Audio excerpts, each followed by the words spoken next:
At 04:30 a.m. on September 24th, 2025, the remnants of Russia's Black Sea Fleet are docked at Novorossiysk. This is where they come to lick their wounds, rearm, and convince themselves they will come back stronger. They think they are safe. They have no idea Ukraine is about to shatter that illusion in just a few minutes. From the west, 6 AQ-400 Scythe drones are already screaming toward the port.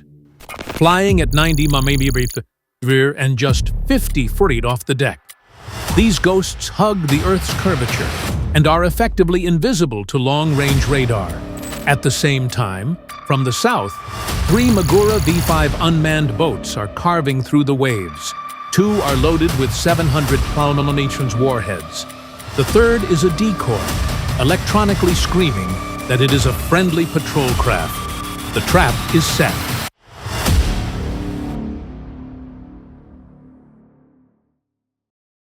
"200 miles away, a Ukrainian operator watches it all unfold through the thermal eye of a Bayraktar TB2 loitering at 27,000 feet.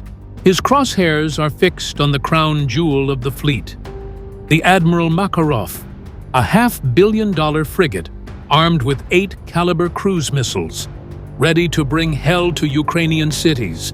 Tonight, that $500 million predator is the prey. The entire hybrid ghost strike hinges on one beautiful, brutal piece of battlefield psychology. A defender forced to look everywhere at once is effectively blind. The drones from the land and the boats from the sea are designed to overload the system, to force the Russian computers and their human operators into making a choice they cannot possibly get right. The board is set. The pieces are moving. If you were the Russian commander, which threat do you take more seriously, the low-flying drones or the fast-moving boats? Drop your tactical choice in the comments. At 04:38 a.m. local time, 7 minutes after the attack begins, the first alarm screams across the Novorossiysk command post.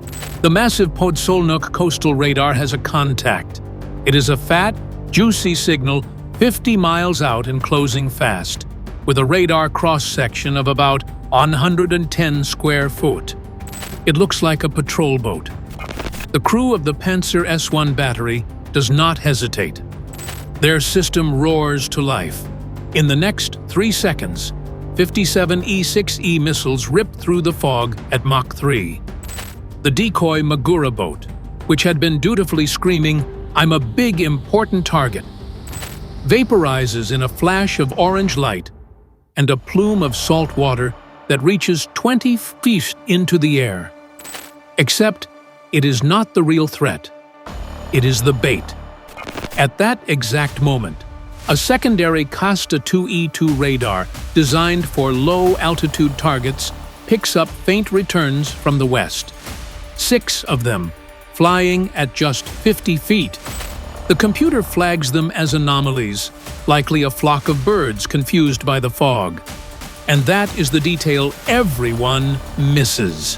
A Panzer is a phenomenal piece of engineering, designed to shoot down fighter jets and cruise missiles. The problem is, its sophisticated Kalman filter algorithm gets clogged trying to track tiny drones with a radar cross-section of just 1 square foot. The fog and the 4 to 6 foot waves are turning their multi-million-dollar targeting system into a carnival game. The Ukrainian operator watching the Russian missiles hit his decoy plays his first card. He gives the command.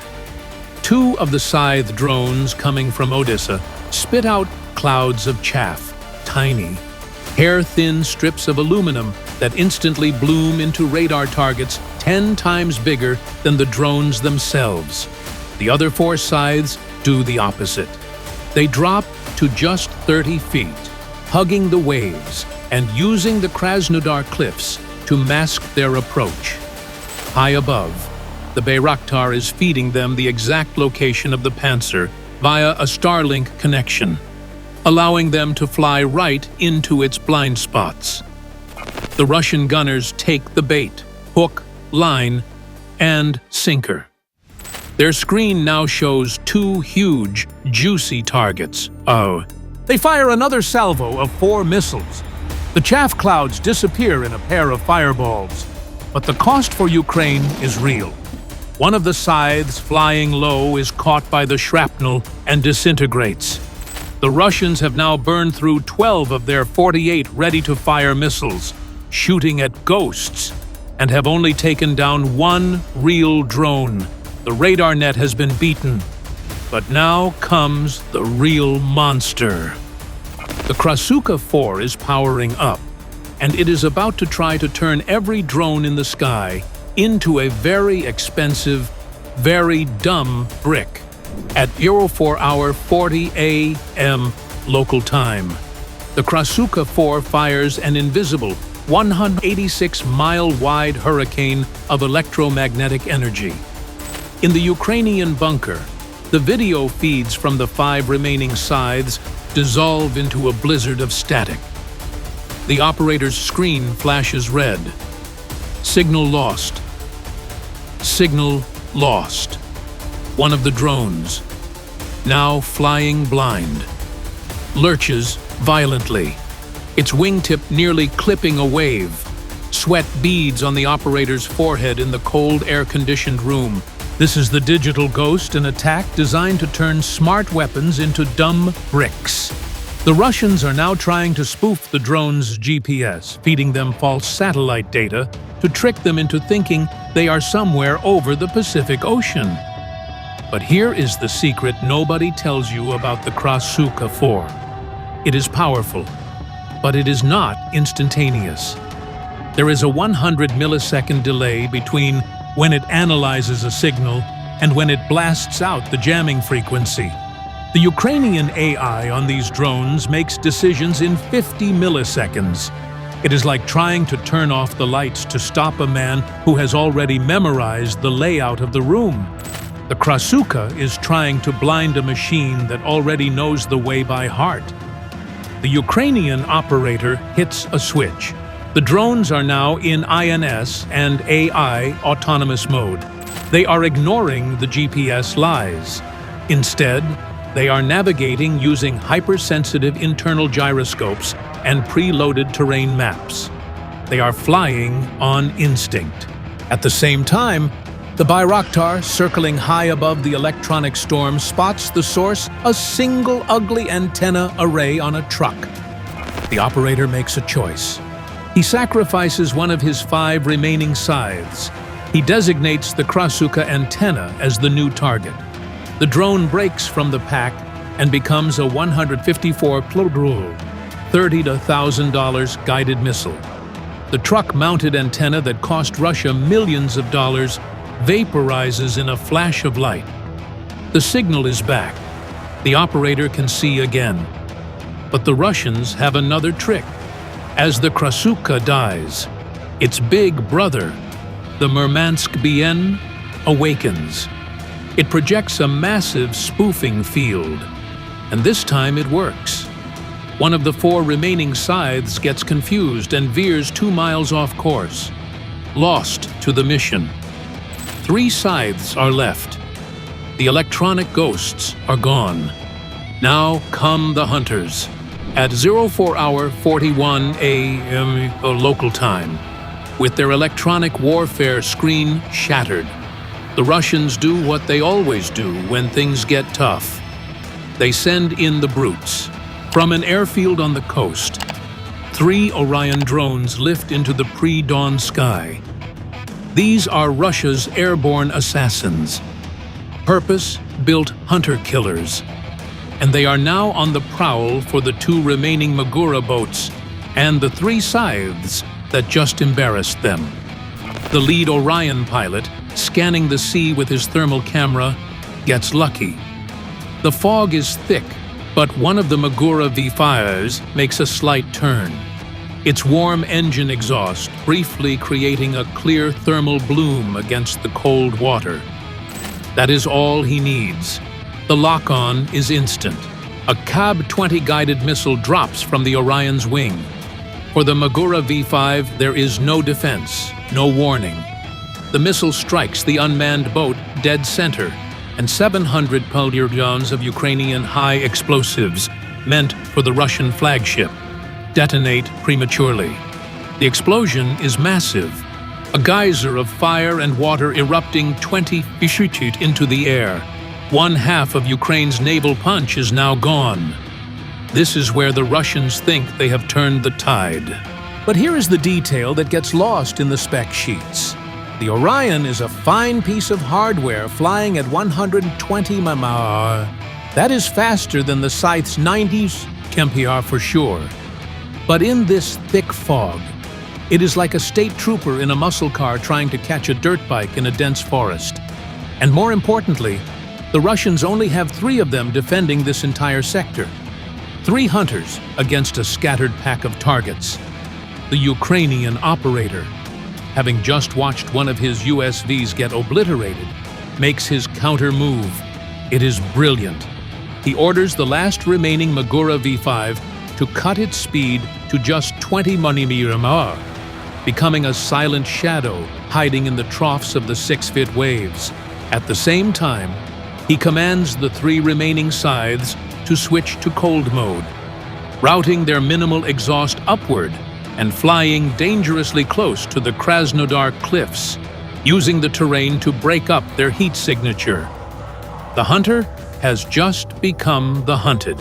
High above it all, the Bayraktar TB2 is the all-seeing eye. The fog that blinds the Orions is just a blanket of clouds to the TB2. The operator sees the lead Orion as it circles, searching for its next kill. He sends the Orion's exact coordinates down through the Starlink connection. One of the Scythe drones receives its new mission. It is no longer heading for the port. It peels off from the cliff line, climbs slightly, and turns its nose toward the hunter. The Orion pilot is looking down, scanning the waves for a boat. He has no idea that a $30,000 plywood drone with a 154-pound warhead is climbing up to meet him from behind. The result is inevitable. The scythe slams into the Orion, Russia's top-of-the-line drone hunter, a multi-million-dollar asset, disintegrates in a shower of shattered composites and burning electronics. Ukraine has lost a USV, but Russia has lost its eyes in the sky. The 2 remaining Orion pilots, now confused and without their leader, pull back, trying to make sense of the chaos. At Euro 4 hour 43 a.m. local time, the last Scythe drone and the last Magura boat are now inside the harbor's final defensive perimeter.